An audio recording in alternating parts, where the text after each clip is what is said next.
এই গোটা বিশ্ব ব্রহ্মাণ্ড যার মধ্যে পরিভ্রমণ করে, অর্থাৎ এই যে গোটা ব্রহ্মাণ্ড তার থেকেও তিনি বড়, ব্রহ্মাণ্ড তার ভেতরে পরিভ্রমণ করে। এটাই হচ্ছে দুর্গার মানে জগৎ ব্যাপকতা, যে দুর্গা এমন একজন পরব্রহ্মের এমন একটি স্বরূপ যে স্বরূপের পূজা যে কোনো ব্যক্তি করতে বাধ্য এই জগতে থাকলে। মহিষাসুর বধ করছেন দুর্গা, এরও দ্বিভুজা অর্থাৎ দুই হাতের মূর্তি, অর্থাৎ দেবীর শুধু দুটি হাত, চতুর্ভুজা মূর্তি অর্থাৎ দেবী মহিষাসুরকে বধ করছেন কিন্তু দেবীর চারটি হাত, দেবীর অষ্টভুজা মূর্তি মহিষমর্দিনী মূর্তি, 8টি হাত, মহিষাসুরকে বধ করছেন। কাত্যায়নী মূর্তি যেটি পীতবর্ণা, যে মূর্তি আমরা নর্মালি দুর্গাপূজার সময় পুজো করি, সেখানে 10টি হাত, মহিষাসুরকে বধ করছেন। আমার পিছনে রয়েছেন দেবী ভদ্রকালী, 16টি হাত, মহিষাসুরকে বধ করছেন। আমরা তো যেটা শুনেছি যে দুর্গাপুজোয় মানে সমস্ত দেবদেবী পুজোর সঙ্গে সঙ্গে মহিষাসুরের পুজো করে। অবশ্যই অবশ্যই। তো সেটি কেন? মহিষাসুর তো একটি মানে অপশক্তি।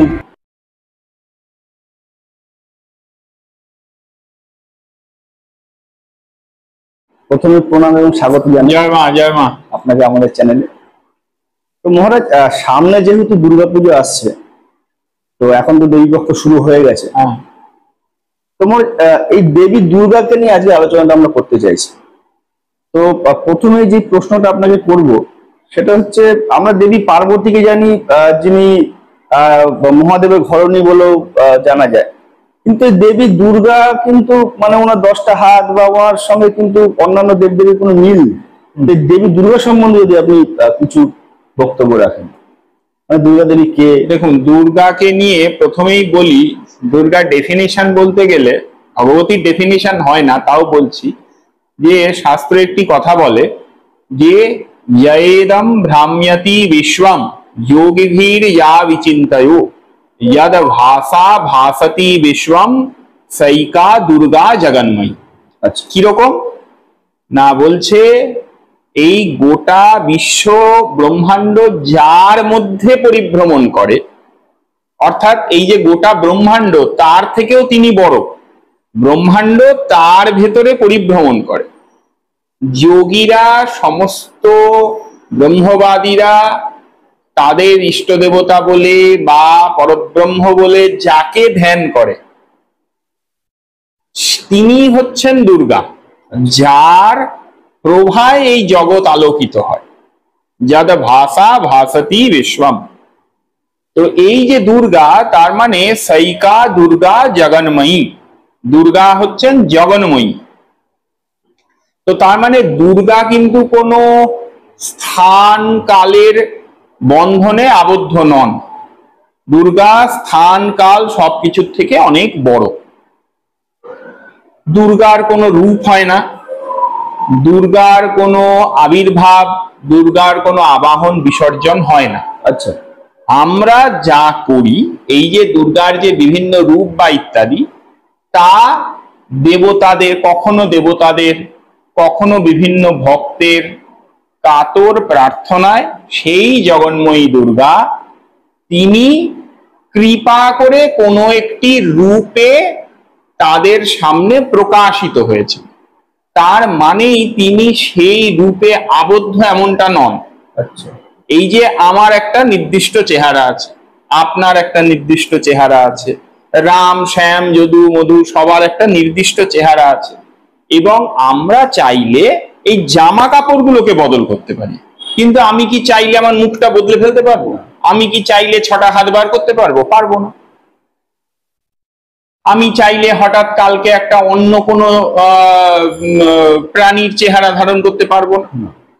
তার মানে আমি একটা স্থান কাল পরিস্থিতি তার দ্বারা আবদ্ধ জীব, আমি এই চেহারাটাই ধারণ করে থাকতে বাধ্য। কিন্তু দুর্গা কিন্তু কোনো নির্দিষ্ট চেহারা, কোনো নির্দিষ্ট রূপ, কোনো নির্দিষ্ট স্থান বা কোনো ভাব, তাতে আবদ্ধ থাকতে বাধ্য নন।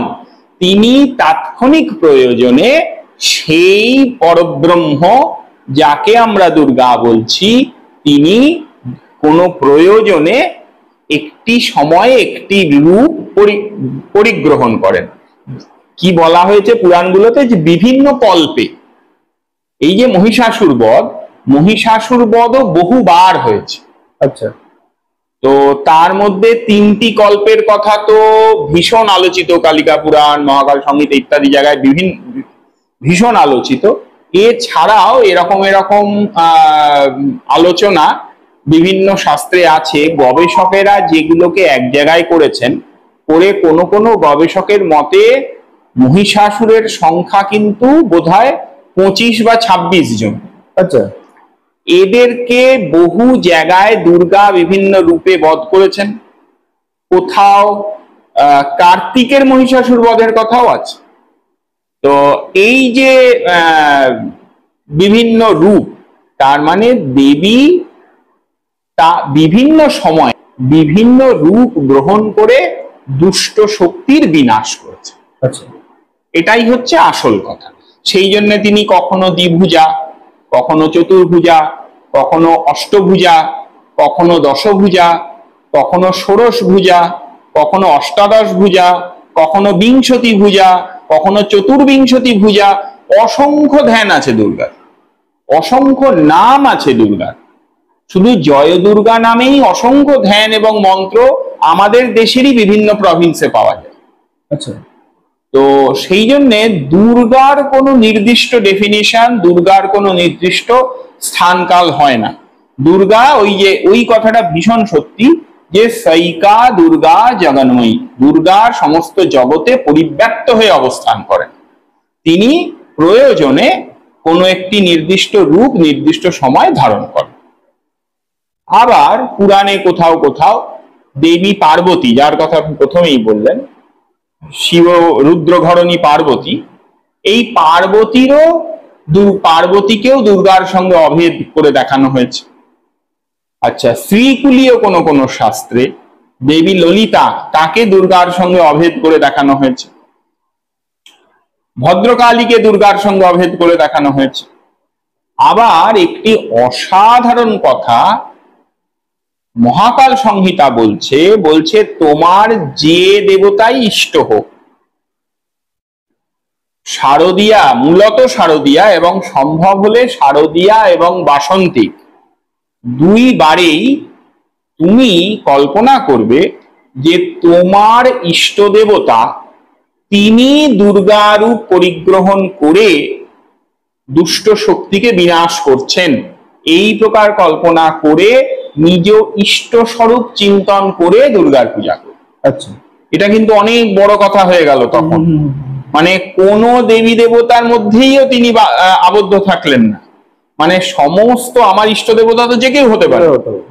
তো বলছে যে দুর্গাকে এমন কল্পনা করবে যে তোমার ইষ্টই যেন দুর্গা রূপ গ্রহণ করে দুষ্ট শক্তির বিনাশ করছেন, সেই মতো ভাবনা করে দুর্গা পূজা করবে। মানে দুর্গা পূজা করতে তুমি বাধ্য।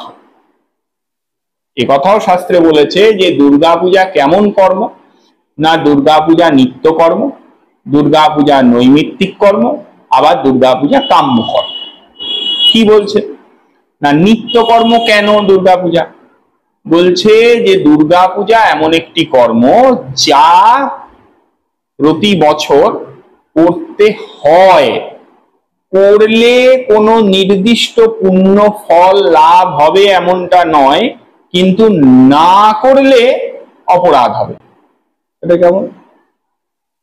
মানে ওই যে এটাই হচ্ছে দুর্গার মানে জগৎ ব্যাপকতা, যে দুর্গা এমন একজন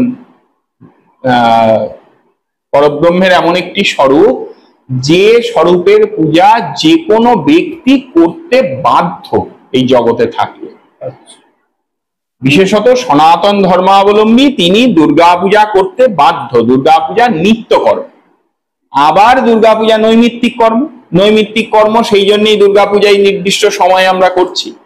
আবার দুর্গা পূজা কাম্য কর্ম, কারণ দুর্গা পূজা করে নির্দিষ্ট ফল লাভ হতে পারে, সেই জন্য দুর্গা পূজা কাম্য কর্ম। তার মানে দুর্গা পূজা নিত্যকর্ম, দুর্গা পূজা নৈমিত্তিক কর্ম, আবার দুর্গা পূজা কাম্য কর্ম। শাক্ত, শৈব, বৈষ্ণব সবার দুর্গাপূজা করণীয়। আচ্ছা, বৈষ্ণবদেরও আবশ্যিকভাবে দুর্গাপূজা করণীয়। ভালো করে দেখুন, আমাদের এখানের কথাই বলি, মহাপ্রভুর প্রধান যারা পার্ষদ, মহাপ্রভুর তো কোনো বংশ নেই, তার প্রধান যারা পার্ষদ নিত্যানন্দ প্রভুর বাড়ি, তারা এখনো সসম্মানে বর্তমান আছেন, তো তাদের বাড়িতে দুর্গাপূজা হয়। আচ্ছা, নিত্যানন্দ প্রভু নিজে শুরু করে গেছেন। শান্তিপুরে অদ্বৈত আচার্যের বাড়ি, সেই বাড়িতে এখনো দুর্গাপূজা হয়, এবং একদম সেই অস্ত্রধারী রণরঙ্গিনী মূর্তিতেই দুর্গাপূজা হয়। এমন নয় কিন্তু যে দুর্গার হাতের অস্ত্রগুলো সরিয়ে দিয়ে তার হাতে কোনো পদ্মফুল ধরিয়ে দেওয়া হয়েছে, তা কিন্তু নয়। দুর্গা মহিষমর্দন করছেন এমন মূর্তিতেই বৈষ্ণবদের যারা আদি গুরু, তারাও কিন্তু বঙ্গীয় গৌড়ীয় বৈষ্ণবদের আদি গুরু যারা, তারাও কিন্তু ওই মূর্তিতেই দুর্গাপূজা করে গেছেন। এবং আরো মজার কথা, নিত্যানন্দ প্রভু যে দুর্গাপূজা করে গেছেন, সেখানে নিত্যানন্দ প্রভুর বাড়ির দুর্গা মূর্তিতে লক্ষ্মী সরস্বতী থাকেন না, সেখানে জয়া বিজয়া থাকেন। যে জয়া এবং বিজয়া দুজনেই কিন্তু অত্যন্ত উগ্র প্রকৃতির দেবী, দেবীর সহচরী, এবং তারা কিন্তু বিভিন্ন অসুরদেরকে বিনাশ করছেন, এমন গল্প বিভিন্ন পুরাণে আছে। আচ্ছা, তো নিত্যানন্দ প্রভু কিন্তু লক্ষ্মী সরস্বতীর মূর্তি বাদ দিয়ে জয়া বিজয়া করে পূজা করলেন। তার মানে একেবারেই মা দুর্গাকে ওই হাতে ফুল ধরিয়ে দিলেন না কিন্তু, তাহলে তাদের আদর্শ মানতে বৈষ্ণবেরা বাধ্য। এইবারে বৈষ্ণব যখন দুর্গা পূজা করবে, সে তার বৈষ্ণবীয় চিন্তায় চিন্তিত হয়ে দুর্গা পূজা করবে, তাতে কোনো বাধা নেই। সে দুর্গার কাছে বিষ্ণু ভক্তি কামনা করবে, কৃষ্ণ ভক্তি কামনা করবে, বিষ্ণু ভক্তি প্রদা দুর্গা, এই কথা বলেছে শাস্ত্রে, তাহলে তার জন্য ওটি ঠিক। এই যে বলছে গোপিনীরা কাত্যায়নী, এই যে দুর্গাকে আমরা কাত্যায়নী বলি, গোপিনীরা কাত্যায়নীর উপাসনা করেছিলেন। শ্রীকৃষ্ণ বর্তমান থাকতেই গোপিনীরা দুর্গাপূজা করেছিল অগ্রহায়ণ মাসে, কাত্যায়নীর উপাসনা করলেন।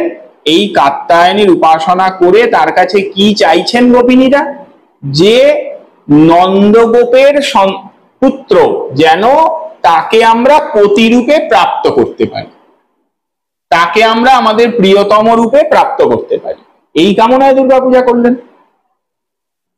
তো তার মানে বৈষ্ণব বিষ্ণু ভক্তি কামনায়, কৃষ্ণ প্রাপ্তি কামনায় দুর্গাপূজা করবেন, কিন্তু দুর্গাপূজা অবশ্যই করবেন। আচ্ছা, শাক্ত তো দুর্গাপূজা করবেই, তার তো ইষ্ট, সে তো করবেই।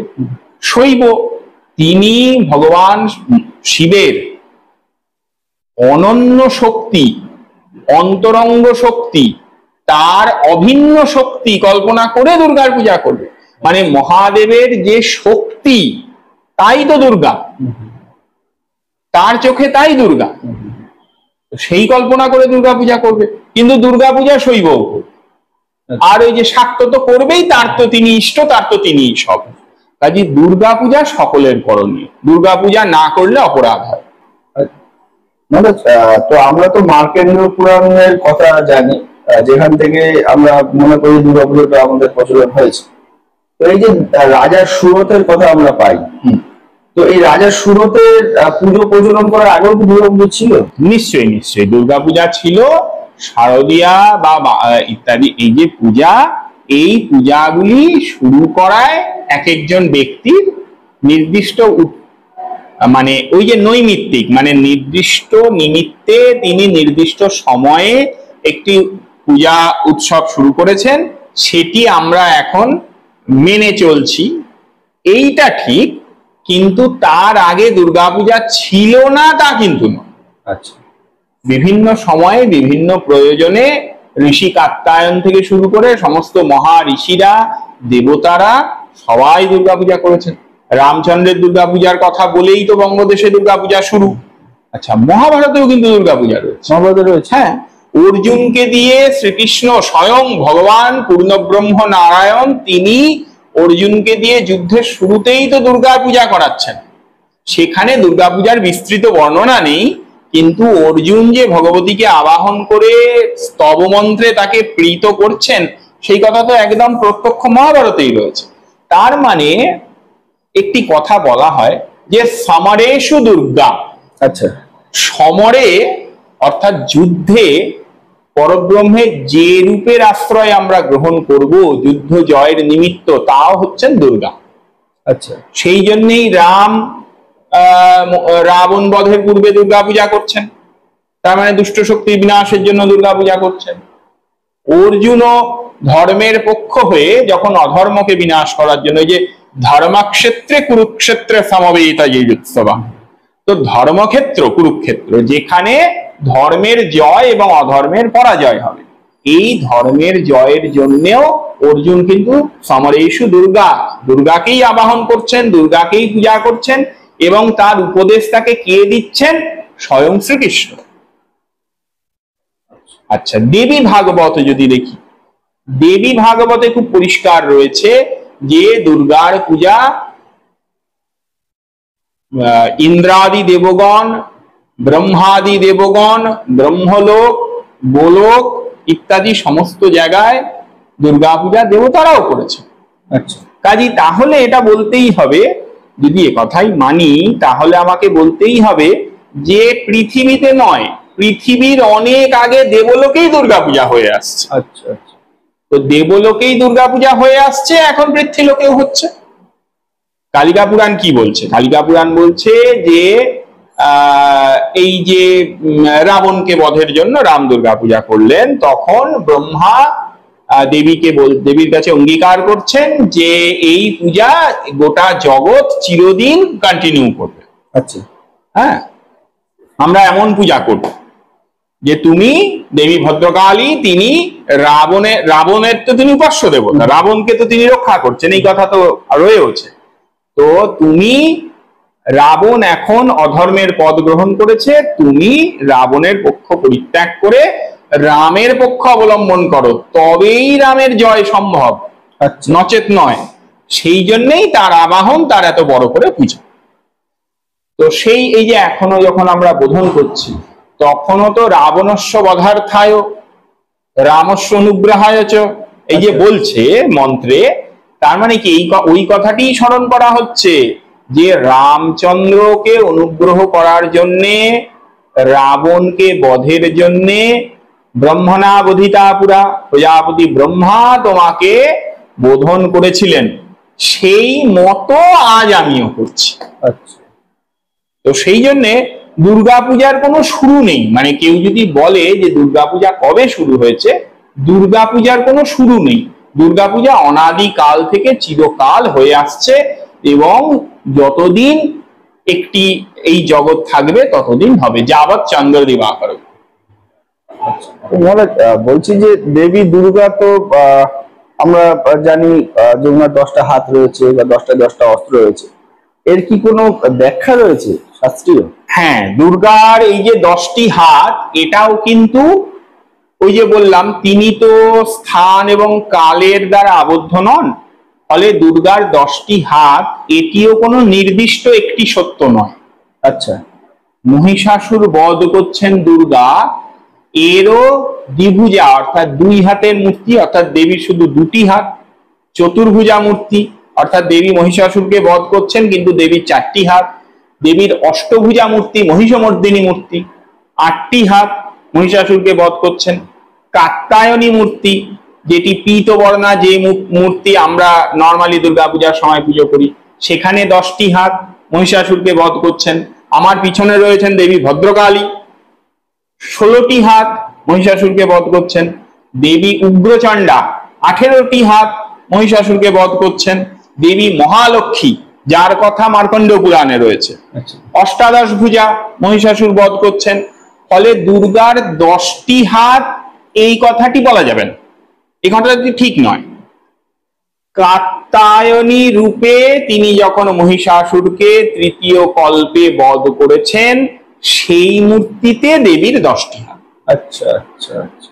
আবার যখন অন্য কল্পে ভদ্রকালী রূপে মহিষাসুরকে বধ করেছেন, তখন 16টি হাত, যে মূর্তি এই যে এখানে দেখতে পাচ্ছেন। আচ্ছা।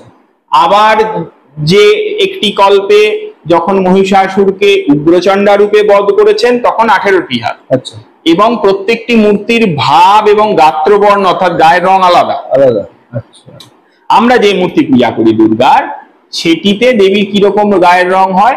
হয় হালকা হলদে রং, অথবা সোনার মতো গায়ের রং, অথবা একটু লালচে কমলা টাইপের গায়ে।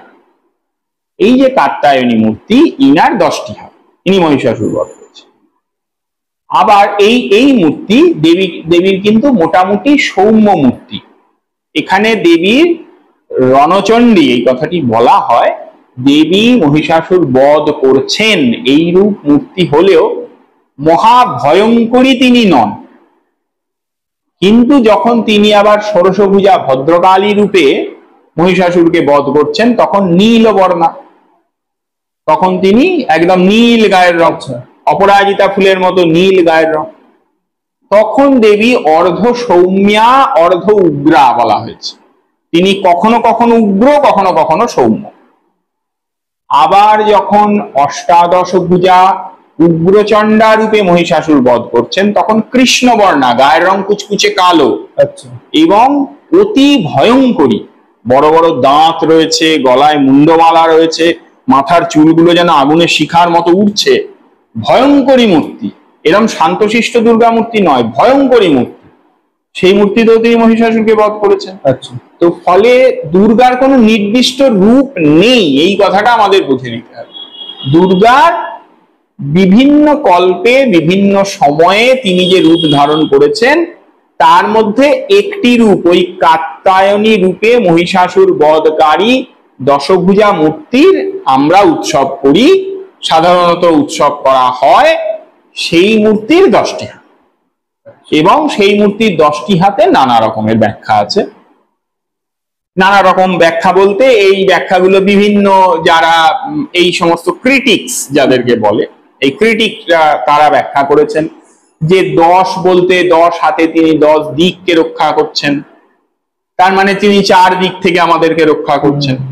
আবার 10 শব্দটা 100 বা 1000 মানে সহস্র, এবং সহস্র শব্দটা হিন্দু ধর্মে, সনাতন ধর্মে অনন্ত বোঝায়, মানে ইনফাইনাইট নাম্বার। আচ্ছা, এই ইনফাইনাইট নাম্বারকেও তিনি 10 এই নাম্বারটা দিয়ে রিপ্রেজেন্ট করেন। আচ্ছা, তার মানে তিনি সমস্ত দিক থেকে অনন্ত ভাবে আমাদেরকে রক্ষা করছে।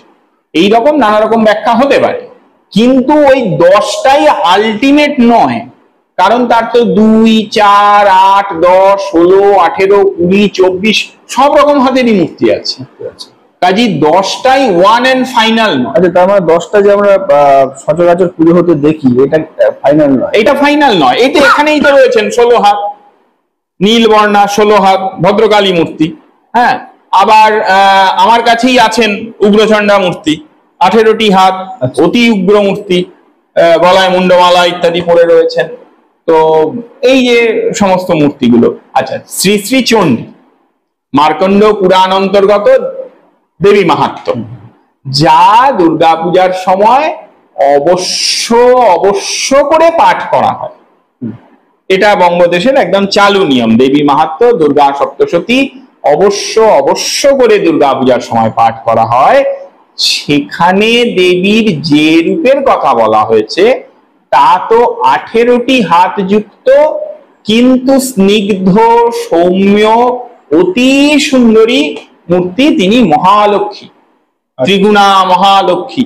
তার মানে তিনি সত্য, রজ, তম কোন গুণের দ্বারা আবদ্ধ নন, তিনি ত্রিগুণা এবং ত্রিগুণাতীতা।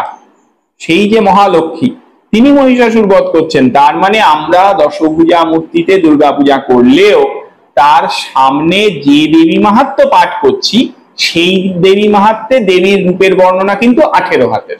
আচ্ছা, এখানেই সবচেয়ে বড় একটা কনফিউশন। এটা বলি, শ্রী শ্রী চণ্ডীতে আমরা দেখতে পাচ্ছি যে বলছেন যে ব্রহ্মা দেবীকে কমণ্ডলু দিলেন, কাল তার খর্গ চর্ম দিলেন, যম কালদণ্ড দিলেন, মহাদেব ত্রিশূল দিলেন, বিষ্ণু তার চক্র দিলেন, বরুণ তার পান পাত্র দিলেন, ইত্যাদি ইত্যাদি দেবীকে দিলেন। ঠিক আছে, এইবার গন্ডগোলটা কোথায়? আমরা যে দশভুজা কাত্যায়নী মূর্তির পূজা করছি সেই কাত্যায়নী মূর্তিতে দেবীর হাতে কি কি অস্ত্র থাকবে? দেখুন, অস্ত্র থাকার নিয়ম কিন্তু নির্দিষ্ট, আমি যা খুশি তাই ধরিয়ে দিতে পারি না, তাহলে তিনি আর ওই দেবী থাকবেন না। আচ্ছা, ধ্যান মন্ত্র আছে দুর্গার, জটাযুত সমাযুক্তাম অর্ধেন্দ্রকৃত শেখরাম, যে ধ্যানে দেবীর পূজা হয় সেইখানে দেবীর ধ্যানে কি বলা হচ্ছে, দেবীর ডান দিকে কি কি আছে, ত্রিশূলম দক্ষিণে ধ্যেয়ম খড়গম চক্রম ক্রমাদধ তীক্ষ্ণবাণম তথা শক্তি দক্ষিণেষু বিচিন্তায়। তাহলে কি কি বললো, ত্রিশূলম, খড়গম চক্রম, তীক্ষ্ণবাণম, শক্তি তথা শক্তি, পাঁচটি অস্ত্র ডান দিকে, ত্রিশূল, খড়গ, চক্র, বাণ এবং শক্তি। এই অস্ত্রগুলি কেমন, ত্রিশূল আমরা চিনি, খড়গ আমরা চিনি, চক্র আমরা চিনি, বাণ আমরা চিনি, কিন্তু আমরা শক্তি চিনি না। শক্তি কেমন অস্ত্র আমরা চিনি না, ওই যে শক্তি, ওইটি হচ্ছে শক্তি, বল্লমের মতো একটি অস্ত্র যার মাথাটা পানের মতো হয়, ছুঁড়ে মারা হয়, তাকে বলে শক্তি। একটি দেবী মূর্তির হাতেও আপনি শক্তি দেখবেন, একটি মূর্তিতেও নেই। আচ্ছা, এই হলো ডান দিকের পাঁচটা হাত। বাঁ দিকের পাঁচটা হাতে কি কি আছে, খেটকম পূর্ণ চাপঞ্চ পাশমঙ্কুশমেবচ ঘণ্টাম্বা পরশুম বাপি। তার মানে খেটক মানে ঢাল, অথবা কোথাও কোথাও বঙ্গদেশে খেটক অর্থ যষ্টি সম একটি অস্ত্র, এই কথাও বলা হয়েছে, তবে কমনলি ঢালকে ধরা হয়। যেহেতু এদিকে খড়গ রয়েছে, খড়গের সঙ্গে মিলিয়ে ঢালকে ধরা হয়। খেটকম পূর্ণ চাপঞ্চ, পূর্ণ চাপ, পূর্ণ চাপ মানে একদম গোটা একটি ধনুক, ছোট্ট ধনুক না, ওই আলেকজান্ডারদের ছোট্ট ধনুক না, একদম অর্জুনের গান্ডীবের মতো গোটা একটি ধনুক। পাশম অঙ্কুশমেবচ, পাশ এখানে নাগ পাশ, অঙ্কুশ, ঘণ্টা পরশু, পরশু মানে কুঠার, ঘণ্টা মানে ঘণ্টা। এইবারে কোথাও কোথাও দ্বিমত আছে, কোথাও কোথাও বলা হচ্ছে হয় ঘণ্টা নয় পরশু, আবার কোথাও কোথাও বলা হচ্ছে দেবীর পাশের হাতেই অঙ্কুশ থাকবে, তাহলে পাশ এবং অঙ্কুশ একটি হাতে হয়ে গেল, এবং ঘণ্টা এবং পরশু সব দুটিই দিতে হবে। আচ্ছা, তাহলে এই কটি দেবীর অস্ত্র হলো দশভুজা দুর্গা মূর্তিতে, এই অস্ত্রগুলি দিতে হবে। এই কথাটা আমায় যদি কেউ বলে, আমি অনুরোধ করব যে প্রতিটি পুরোহিত এবং পুজোর আয়োজকেরা এই জিনিসটি জানুন যে দেবীর কোন দিকের কোন হাতে কি অস্ত্র থাকে, এবং সেই অস্ত্রগুলি দেবীর হাতে দিন, তবেই সেটি বিশুদ্ধ কাত্যায়নী দুর্গা মূর্তি হবে। এইবারে দেখুন, এই যে অস্ত্রগুলি আর মার্কণ্ড পুরাণ অন্তর্গত যে শ্রী শ্রী চণ্ডী, তাতে যে দেবীর অস্ত্রগুলির কথা বলা হলো, দুটো তো মিলল না। কেন মিলল না? ওখানে 18 হাতের মহালক্ষ্মীর কথা বলা হয়েছে, আর আমরা পুজো করছি দশভুজা কাত্যায়নী। এইবারে ওইখান থেকে কটা অস্ত্র, এবার জেনারেলি কি করা হয়, যে অস্ত্রের সেট, যে বাক্সটা কিনতে পাওয়া যায়, তার মধ্যে থাকে কি, ওই মার্কণ্ড পুরাণের ওই শ্রী শ্রী চণ্ডীর কটি অস্ত্র আর এখানে কাত্যায়নীর কটি অস্ত্র মিলিয়ে একটি খিচুড়ি সেট। আচ্ছা আচ্ছা, এর মধ্যে শক্তি থাকে না, এর মধ্যে শঙ্খ থাকে, আচ্ছা, বজ্র থাকে, কিন্তু শঙ্খ বজ্র এগুলি কাত্যায়নীর হাতে থাকেই না। আচ্ছা, কিন্তু সব দুর্গা মূর্তির হাতে এগুলি আছে। আচ্ছা, এই যে জম দিলেন কাল দণ্ড, কই নেই তো, কাত্যায়নী দুর্গার হাতে ধ্যানে নেই জমের কাল দণ্ড, কারণ অষ্টাদশ ভুজা মহিষমর্দিনীর হাতে আছে কাল দণ্ড। এই যে ভদ্রকালীর হাতে আছে, এই ইয়েতে ঢেকে গেছে, উনার হাতে আছে কাল দণ্ড, দণ্ড উনার হাতে আছে, কিন্তু দশভুজা কাত্যায়নী হাতে দণ্ড নেই, জমের দণ্ডটি জমদণ্ড নেই তার হাতে, জমদণ্ড উনার হাতে আছে। এই যে কোমণ্ডলু, ব্রহ্মা কোমণ্ডলু দিলেন, কোমণ্ডলু কোথায়? মায়ের হাতে থাকে না, তার কারণ কি, কোমণ্ডলু অষ্টাদশ ভুজা মহিষমর্দিনীর হাতে আছে। আচ্ছা, কোমণ্ডলু দশভুজা কাত্যায়নী দুর্গার হাতে নেই। বরুণের পান পাত্র, যাতে করে দেবী পান করছেন, কারণ বা সুরা বা মধু পান করছেন, সেই যে পান পাত্রটি কোথায়? দেবীর হাতে নেই তো, কারণ ওটা তো অষ্টাদশ ভুজা মহালক্ষ্মীর হাতে থাকে, ওটা তো ইনার হাতে নেই। তাহলে দুটোকে মিলিয়ে মিশিয়ে একটা খিচুড়ি সেট বানালে ওটা কি করে হবে? ফলে আমি বারবার অনুরোধ করব, যারা পুজোর আয়োজন করেন, যাদের বাড়িতে পুজো হয়, যে পুরোহিতেরা পুজো করেন, তারাও যজমানদেরকে বোঝান যে দেবীর হাতে কি কি অস্ত্র থাকে। এই কনসাসনেসটা যদি তৈরি হয়, তবে একদিন বাজারের অস্ত্রের সেটেও সঠিক অস্ত্রগুলি পাওয়া যাবে, না হলে কোনোদিন যাবে। বলছি, দেবী দুর্গা তো বাহন সিংহ, এবং অন্যান্য দেবদেবীকে এই সিংহ বাহন না দেখা যায় না, তো দেবীর বাহন সিংহই কেন? এর দুটি ব্যাখ্যা। এক নম্বর ব্যাখ্যা, সিংহ পশুরাজ, পশুরাজ সিংহই এই জগন্ময়ী দুর্গা, যিনি সর্বদেব দেবী স্বরূপ, ত্রিগুণা এবং ত্রিগুণাতীতা, এই ভগবতীর বাহন হিসেবে সিংহই ঠিক। কারণ পশুরাজ সিংহই তার গাম্ভীর্য, তার ঐশ্বর্য এবং তার যে ক্ষমতা তার সঙ্গে ম্যাচ করে। আচ্ছা, এই জন্য সিংহ ঠিক। আর দু নম্বর শাস্ত্রীয় ব্যাখ্যা, সিংহস্ত্বং হরিরূপোষি স্বয়ং বিষ্ণু ন সংশয়। সিংহ হচ্ছেন হরি, বিষ্ণু। সিংহ কোন, এই দুর্গার বাহন সিংহ কোন পশু নয়, ইনি বিষ্ণু অংশজাত, বিষ্ণু অংশ, ভগবান বিষ্ণুর সিংহরূপ। তো সেই জন্যে সিংহ দেবীর বাহন, কারণ তিনি এই দুর্গাকে ধারণ করে রাখতে পারবেন। ওই পশু অ্যানিম্যাল সিংহ, ওই আফ্রিকার সিংহর ঘাড়েও এই ভগবতী যদি চড়ে বসেন, সে চিড়ে চ্যাপ্টা হয়ে যাবে। কারণ দেখুন, চণ্ডীতেই বলছে, মহিষাসুর যখন শুনছে আওয়াজের কথা, যখন মহিষাসুর দেবীকে দর্শন করছেন, কি দর্শন করছেন? দেবীর মাথার মুকুট, কিরিট আকাশ ছুঁয়ে আছে।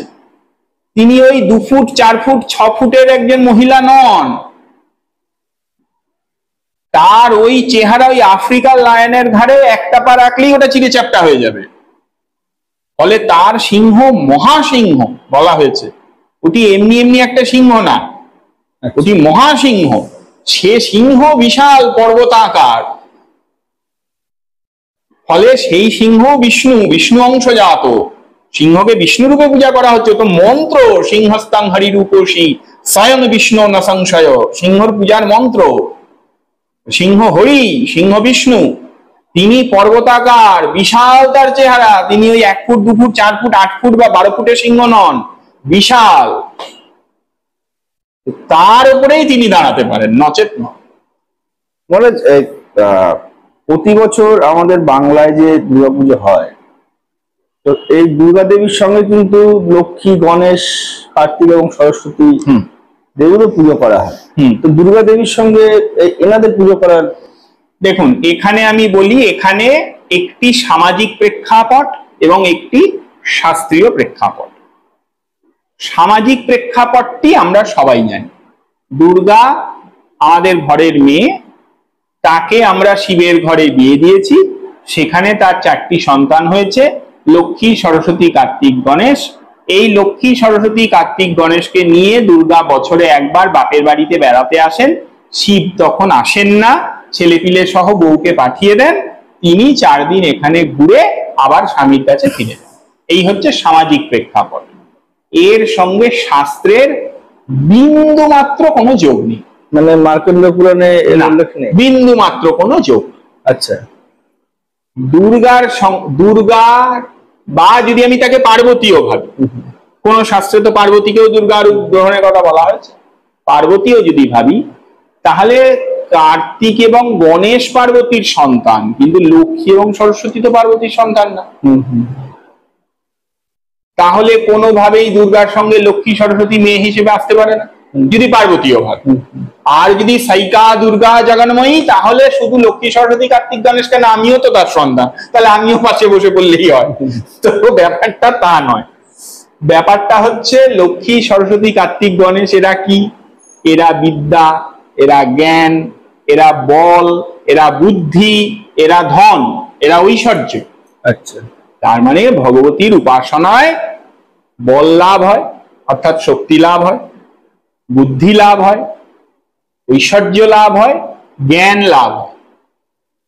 সেই জন্যে জ্ঞানের অধিষ্ঠাত্রী সরস্বতী, ঐশ্বর্যের অধিষ্ঠাত্রী লক্ষ্মী, বুদ্ধির অধিষ্ঠাতা গণপতি, শক্তির বলের অধিষ্ঠাতা কার্তিকেয় কুমার স্কন্দ সুব্রমণ্যম, তারা ভগবতীর সঙ্গে অবস্থান করছে। এবার বলবো যে এই তত্ত্ব কথা দিয়েই কি দুর্গা মূর্তিতে লক্ষ্মী, সরস্বতী, কার্তিক, গণেশকে যোগ করা হলো? পুরোটা তা সঠিক নয়। একটি পূজা যখন তৈরি হয় না, একটি পদ্ধতি, তখন বিভিন্ন শাস্ত্র থেকে তার রেফারেন্স নেওয়া হয়। তো কালীবিলাস তন্ত্র থেকে রেফারেন্স নেওয়া হয়েছে। কালীবিলাস তন্ত্রে দেবী দুর্গার সঙ্গে লক্ষ্মী, সরস্বতী, কার্তিক, গণেশ, আবার ব্রহ্মা, সাবিত্রী, এরকম অনেকের পুজোর কথা একত্রে বলা হয়েছে। তো ব্রহ্মা, সাবিত্রী আদি দেবতাদের আমরা এই মূর্তিতে বাদ দিয়েছি, বাদ দিয়ে লক্ষ্মী, সরস্বতী, কার্তিক, গণেশকে অ্যাকসেপ্ট করেছি। এটা কে করেছেন, কেন করেছেন, এর কোনো সঠিক প্রামাণ্য তথ্য নেই। আচ্ছা, তো এইটা হচ্ছে শাস্ত্রীয় প্রেক্ষাপট। আর সামাজিক প্রেক্ষাপটটা বাঙালির মনের কথা, ঘরের কথা, তার সঙ্গে শাস্ত্র যুক্তিকে মেলাতে গেলে একদম মিলবে না, মারপিট লাগবে। কিন্তু সামাজিক প্রেক্ষাপটটিও কিন্তু যথেষ্ট সুন্দর ভাবনাটা, সেই ভেবেই তো সব বাঙালি ছোটবেলা থেকে বড় হয়। তোমার আমরা তো যেটা শুনেছি যে দুর্গাপুজোয় মানে সমস্ত দেবদেবীর পুজোর সঙ্গে সঙ্গে মহিষাসুরের পুজো করে। অবশ্যই অবশ্যই। তো সেটি কেন? মহিষাসুর তো একটি মানে অপশক্তির।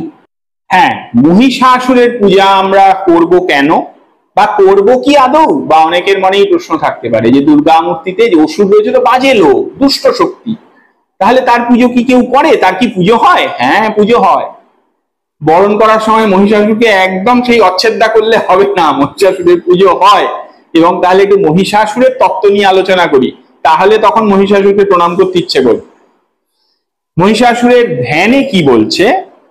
ধ্যান আছে মানেই পুজো আছে, কিন্তু ধ্যান এবং প্রণাম মন্ত্র আছে, বীজ মন্ত্র আছে মহিষাসুরের, তার মানে তিনি প্রত্যক্ষ দেবতা, ইয়ার কি জিনিস নন।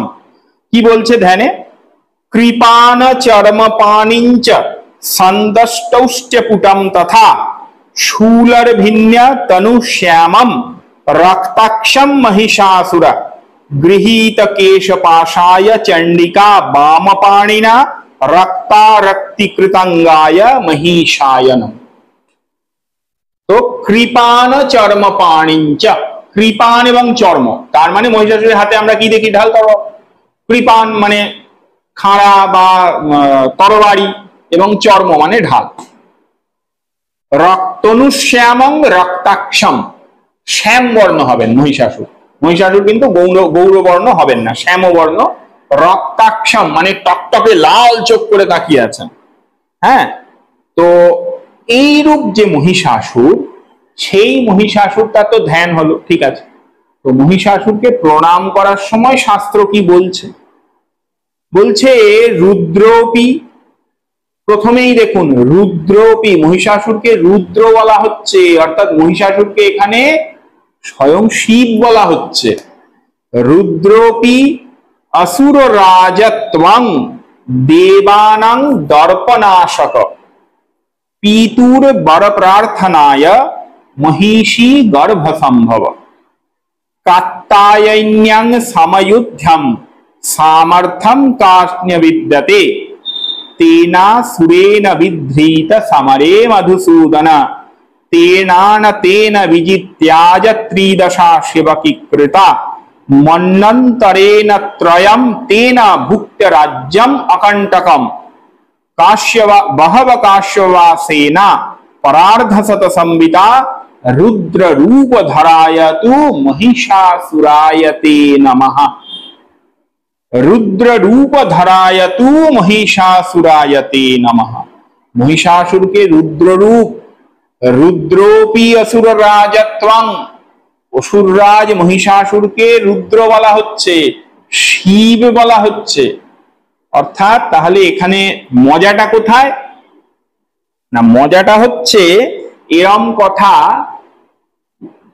সাধকেরা বলে থাকেন যে মহিষাসুর, রুদ্র স্বয়ং মহিষাসুরের রূপ ধারণ করে দেবীর সঙ্গে এই যুদ্ধ লীলাটি করেছেন। আচ্ছা, তার মানে দেবীর দুটি চরণে, এই যে দেবীর ধ্যানে বলা হচ্ছে না যে দেব্যাস্তু, এইটি আমরা যে পুজো করি দুর্গাপূজার ধ্যানেই রয়েছে, দেব্যাস্তু দক্ষিণম পাদম সমং সিংহ পরিস্থিতম কিঞ্চিদূর্ধ্বম তথা বামম অঙ্গুষ্ঠম মহিষোপরি।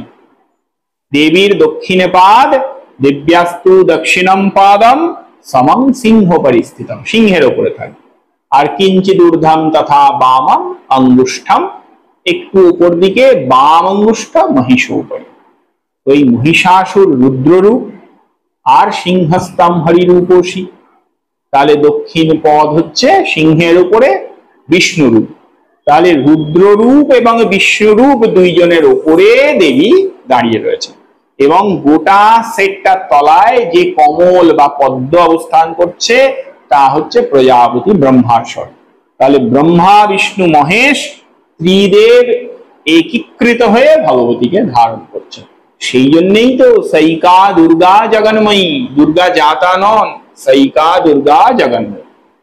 ফলে মহিষাসুরের পূজা হয়, মহিষাসুর শিবাবতার, কিন্তু এই শিবাবতার বলে মহিষাসুর এইখানে কিন্তু দেবীর ভৈরব নন। আচ্ছা, কিন্তু মহিষাসুর শিবের অংশ, রুদ্রাংশ, মহিষাসুর রুদ্রাংশ জাত, মহিষাসুর রুদ্রাংশ, এবং তিনি এই দুষ্ট শক্তির লীলা করে জগৎকে শিক্ষা দিচ্ছেন যে দুষ্ট কর্ম করলে তুমি যত শক্তিমানই হও না কেন একদিন না একদিন তোমার বিনাশ হবেই হবে। এই যে মন্বন্তরেণ ত্রয়েণ ভুক্ত রাজ্যম অকণ্টকম, এটা বুঝতে হবে। মহিষাসুর, এই যে লোকেরা বলে না অমুকে খারাপ করছে, অমুক লোকটা খারাপ, অমুক লোকটা বাজে, কই তার তো কিছু হয় না, কই দেবতারা তো তার কিছু ক্ষতি করে না, এই নাকি কালী অমুককে বিনাশ করেছিলেন, এই নাকি দুর্গা অমুককে বিনাশ করেছিলেন, কই একে তো করেন না। এই কথাগুলো না বোকা বোকা। মহিষাসুর কতদিন জগতে দুষ্ট শক্তির প্রাদুর্ভাব বজায় রেখেছিলেন? 3টি মন্বন্তর। আচ্ছা, সোজা কথা নয়, কয়েক লক্ষ বছর, গোটা 3টি মন্বন্তর তিনি স্বর্গ মর্ত্য পাতালকে শাসন করেছেন। কেমন ভাবে? আবার এই ধ্যান মন্ত্রেই বলছে দেবানাং দর্পনাশক, তার মানে মহাদেব রুদ্র এই অবতার কি করেছেন? আরেকটি কাজও করেছেন। আমাদের যেমন শিক্ষা দিয়েছেন খারাপ কাজ করো না, হাজার শক্তিশালী হলেও একদিন তুমি মার খাবি। আর 2 নম্বর আরেকটি শিক্ষাও দিয়েছেন দেবানাং দর্পনাশক, দেবতারাও, ইন্দ্রাদি দেবতারা, ইন্দ্র বরুণ যম কুবের ইত্যাদি যে দেবতারা, এই দেবতারাও কিন্তু দেবত্ব ভোগ করতে করতে, স্বর্গরাজ্য ভোগ করতে করতে অহংকারী হয়ে যান, দর্প হয় তাদের, অহংকারী হয়ে যান। এই অহংকার বিনাশের জন্য তিনি রুদ্র স্বয়ং মহিষাসুরের রূপ পরিগ্রহণ করে দুষ্ট শক্তির রূপ ধরে দেবানাং দর্পনাশক, দেবতাদের দর্প বিনাশ করেছেন, তাদেরকে হতশ্রী করে 3টি মন্বন্তর তাদেরকে রাস্তায় রাস্তায় ঘুরিয়েছেন। এই যে শ্রী শ্রী চণ্ডীর বর্ণনা বলে দেবতাদের কি দুর্দশা, তো তাদেরকে পৃথিবীতে এনে রাস্তায় রাস্তায় ঘুরিয়েছেন, তবে তো তাদের দর্প নাশ হয়েছে,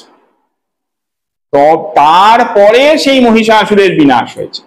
ফলে দুষ্ট শক্তি ওই 5 মাস 6 মাসে বিনাশ হয় না, দুষ্ট শক্তিকেও ভগবান একটা জায়গা পর্যন্ত পৌঁছতে দেন, তাকেও একটা সুযোগ দেন, সে নিজেকে শুধরে নেয় কিনা, বা সে কত চরম সীমায় যেতে পারে, তারপরে তার শাস্তি, এটাও বুঝতে হবে।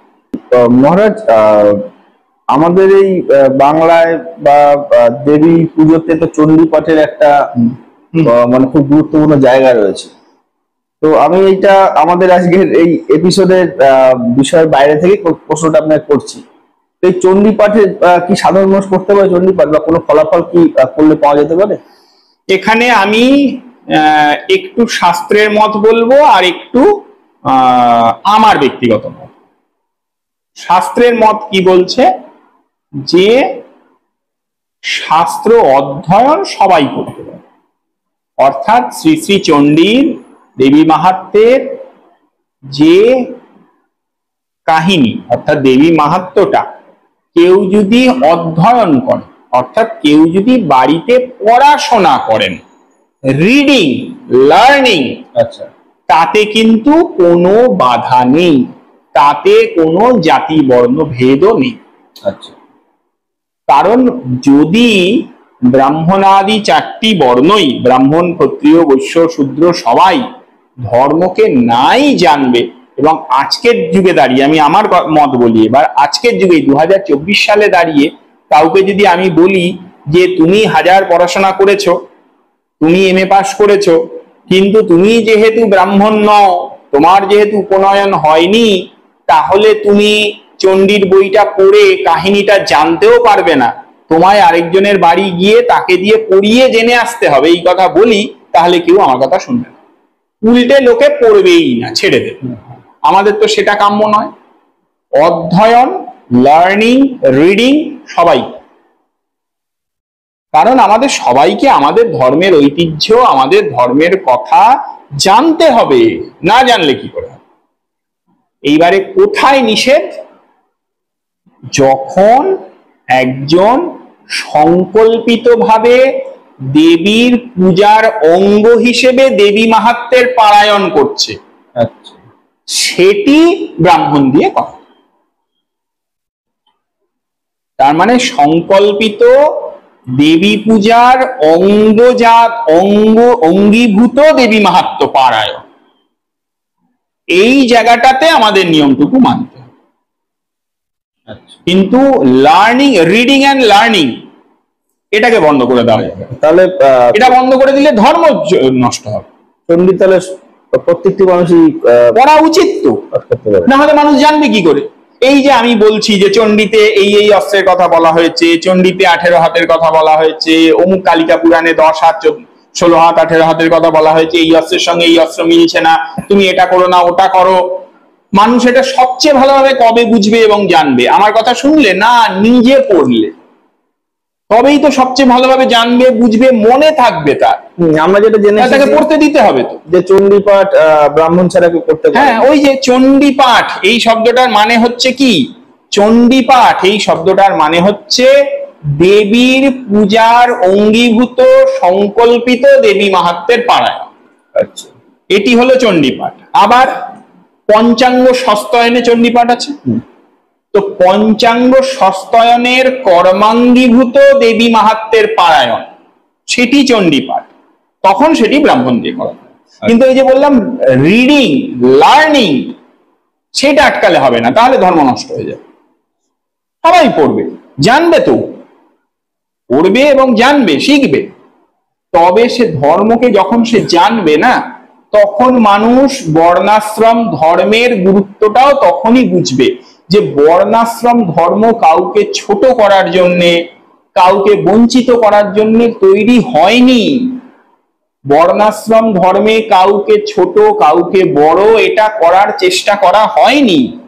বর্ণাশ্রম ধর্ম তৈরি করা হয়েছিল সবাইকে এক একটা সিকিউরড প্রফেশন দেওয়ার জন্য, যাতে প্রত্যেকটা মানুষ করে খায়। তো সেটার সঙ্গে ছোট বড় উঁচু নিচু ছু তচ্ছুত জুড়ে দিলে খুব গন্ডগোল। মানুষকে ঘৃণা করার কথা তো শাস্ত্র বলে না, ধর্ম তো মানুষকে ঘৃণা করার শিক্ষা দেয় না। তাহলে এই হেট স্পিচ যেগুলো বা এই মানে হেটিং যে মেন্টালিটি, এইটা এলে তো তাহলে সে ধার্মিক নয়, এটা বুঝতে হবে। সুপ্রিয় দর্শক বন্ধুরা, আরেকটি প্রশ্ন মহারাজকে করে আমরা আজকের বিষয় শেষ করব। তো যেহেতু আমরা এখন মহারাজের শ্রীমন্দিরেই রয়েছি এবং আমাদের পেছনেই আমরা মহারাজের দুর্গা প্রতিমা আমরা দেখতে পাচ্ছি, এই মন্দিরে পুজো হবে দুর্গাপুজোর সময়।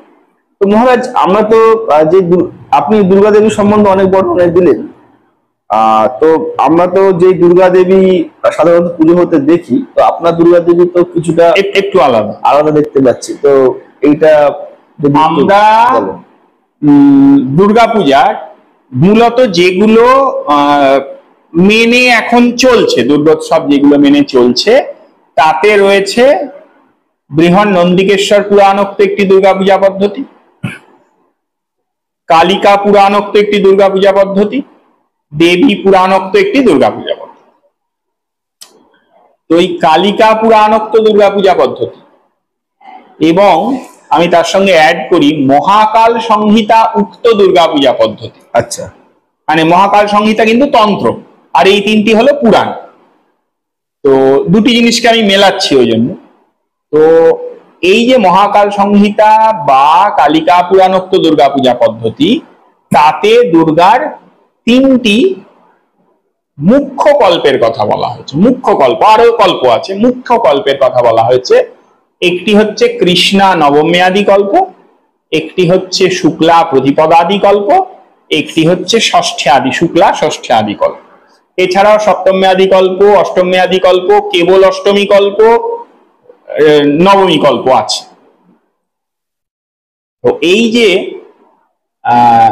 সপ্তম্যাদি কল্প, ষষ্ঠ্যাদি কল্প, অষ্টম্যাদি কল্প, নবমী কল্প, এই সমস্ত কল্পগুলিতে দেবীর পূজার মূর্তির বিধান হচ্ছে দশভুজা মহিষাসুর মর্দিনী। তার শাস্ত্র তার নাম বলছে কাত্যায়নী। তার মানে এই পূজাটি 4 দিন, 5 দিন, 3 দিন, 2 দিন বা 1 দিনের। আচ্ছা, একদিন হতে পারে? হ্যাঁ, শুধু নবমী কল্প হয়। আচ্ছা, শুধু নবমী কল্প, অষ্টমী নবমী কল্প, শুধু মহাষ্টমী কল্প, এগুলো সবই হয়। আচ্ছা, এগুলো হতে পারে। ওই যে শাস্ত্র এত অপশন কেন দিয়েছে, ওই যে প্রথমেই বলেছিলাম না দুর্গা পূজা আবশ্যিক করণীয়। তাহলে সবাইকে তুমি 5 দিন ধরে করো, তুমি 15 দিন ধরে করো, তুমি 10 দিন ধরে করো, করতেই হবে এরম বললে তো হবে না। ঋষিরা তো বাস্তবের বাইরে যাননি কখনো। ঋষিদের থেকে বড় বাস্তববাদী, যুক্তিবাদী, বুদ্ধিমান মানুষ নেই। সেই জন্য তারা 1 দিনের পুজোরও বিধান দিয়েছে, তুমি 1 দিন করো, কিন্তু করো। এইবারে যদি শুক্লা প্রতিপদাদি কল্প করি, অর্থাৎ কালিকা পুরাণে স্পষ্ট লেখা আছে কৃষ্ণপক্ষের চতুর্দশীতে বোধন, মহালয়াতে অর্থাৎ অমাবস্যার দিন একটি পূজা, এবং পূজা করে দেবীকে ওই বিল্লবৃক্ষেই পূজা, এবং প্রতিপদে শুক্লপক্ষের প্রতিপদ অর্থাৎ যেদিন নবরাত্রি শুরু হচ্ছে সেই দিন।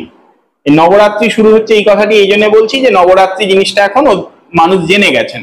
আগে তো পশ্চিম ভারতে বেশি প্রচলন ছিল, এখন সবাই জেনেছে। সেই দিন থেকে টানা 9 দিন, মানে প্রতিপদ, দ্বিতীয়া, তৃতীয়া, চতুর্থী, পঞ্চমী, ষষ্ঠী, সপ্তমী, অষ্টমী, নবমী, এই টানা 9 দিন ধরে দুর্গাপূজা।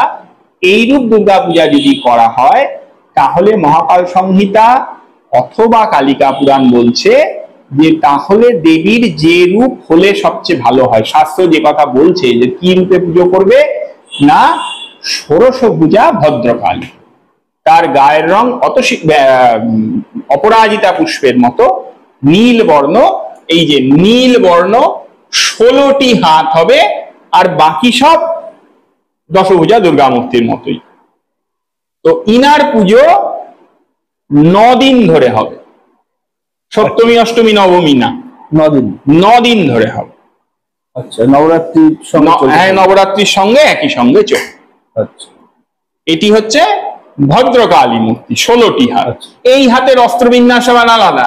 এই হাতের একদম ওপরে যে খড়গ, ত্রিশূল, তার সঙ্গে শঙ্খ, চক্র, বাণ, শক্তি, বজ্র এবং দণ্ড, ওই যে যমের কাল দণ্ড, এগুলি ডান দিকে রয়েছে। বাম দিকে রয়েছে খেটক, চর্ম, পূর্ণচাপ অর্থাৎ ওই যে ধনুক, নাগপাশ, অঙ্কুশ, ঘণ্টা, পরশু, এবং একদম নিচের হাতে মুষল। আচ্ছা, হল এবং মুষল বলরামের হাতে থাকে, যে মুষল ছুঁড়ে মারার একটি অস্ত্র, মুষল। এই হয়েছে 16টি হাতে। আচ্ছা, এই দেবীর তো সঙ্গে তার ধ্যান মন্ত্র আছে আলাদা। বলছে যোগ নিদ্রা মহামায়া জগদ্ধাত্রী জগন্ময়ী গুজৈ ষোড়শিভির ইউতা ভদ্রকালীতি বিস্তৃতা ক্ষীরোদস্য উত্তরে কূলে বিভ্রতি বিপুলাম তনু অতসী পুষ্পবর্ণাভা জলত কাঞ্চল কুণ্ডলা।